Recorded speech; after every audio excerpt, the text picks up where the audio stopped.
Hey guys, welcome back to SK Educational Studies. Let us now discuss the question answers of a dust of snow. Question number one: what is a dust of snow? What does the poet say has changed its mood? How has the poet's mood changed? So, as I told you, that a dust of snow is actually a snowflake. And then, what does the poet say has changed his mood? The poet says that the way the crow shakes off, or we can say flutters its wings, which lay the snowflakes fell on him, has brought a change in his mood. How has the poet's mood changed? Very easy. The poet's mood changed from sorrowfulness to cheerfulness. And then, question number two: how does the frost present nature in this poem? The following questions may help you to think of an answer. Bit 1: what are the birds that are usually named in poems? Do you think a crow is often mentioned in poems?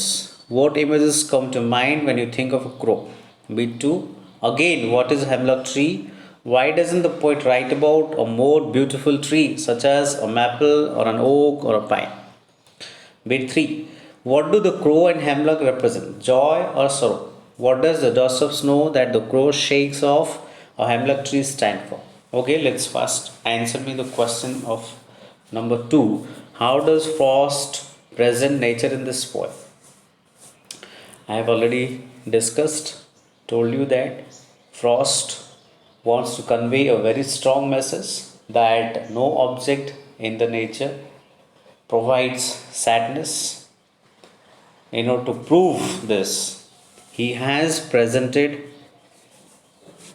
the poem in this manner by citing examples of crow and the hemlock tree, which most of the people think are related to sadness.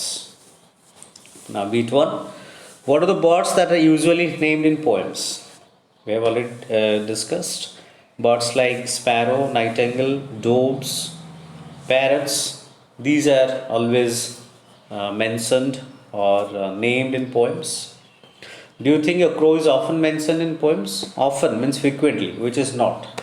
So, obviously, the answer is not. What images come to your mind when you think of a crow? Obviously, a crow is black in color, and the color black stands for sadness, darkness, and this is what. Then, bit 2: again, what is a hemlock tree? Why doesn't the poet write about a more beautiful tree such as maple or an oak or a pine? Hemlock tree. Here is the meaning: a poisonous plant, a tree with small white flowers. Now, the question is, why doesn't the poet write about a more beautiful tree such as maple or an oak or a pine? You mark beautiful. The word beautiful is kept within quotation, which itself provides the answer. He doesn't give examples of trees like maple, oak, pine because these are beautiful trees and they stand for happiness, joyfulness.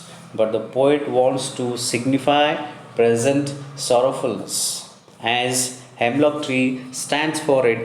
Therefore, he decided to choose hemlock tree.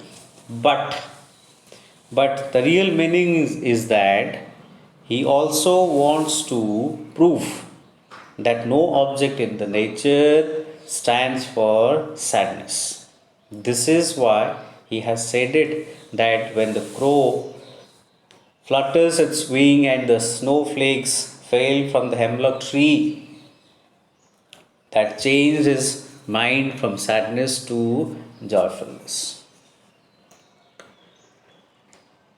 Okay, now let's come to bit 3. What do the crow and hemlock represent? Joy or sorrow? What does the dust of snow that the crow shakes off a hemlock tree stand for? Now, what do the crow and hemlock represent? Yes, the crow and hemlock represent sorrow, sadness. What does the dust of snow that the crow shakes off or hemlock tree stand for? Again, we are coming back to the same question that is already asked in the question number one. It's given that it is said that what does the dust of snow, mark my words, dust of snow that the crow shakes off a hemlock tree stand for? Obviously, dust of snow stands for the snowflakes, or we can say the fine particles of snow. Here I have used the word fine, it's because to represent the snow which is as fine or as pure as crystal. Okay, let's now come to question number 3. Have, have there been times when you felt depressed or hopeless? Have you experienced a similar moment that changed your mood that day? So, question number 3 depends on your own personal thoughts and opinions. So, I hope if you have ever come across such experiences, you can pen down your own thoughts